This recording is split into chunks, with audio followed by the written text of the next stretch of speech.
Libra, my air babies, positive vibes, motivation, inspiration, elevation, love, light, positive energy, goodwill, peace and healing, abundance and prosperity all your way.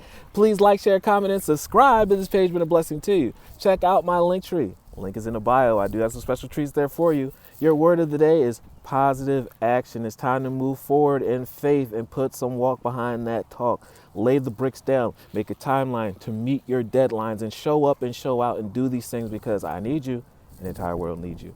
I focus on the beauty in me and I find silence. You're so creative. I live and honor the present by doing what I can now and what I cannot change. I let go and entrust into God. Whatever you are working on, make sure you're building a layer, laying a brick down every day. The brick that you want to lay down today might not fit. It may not be solid. It may fall off. So don't worry about that today. Worry about what you can do. Maybe tomorrow that brick will lay, maybe next week.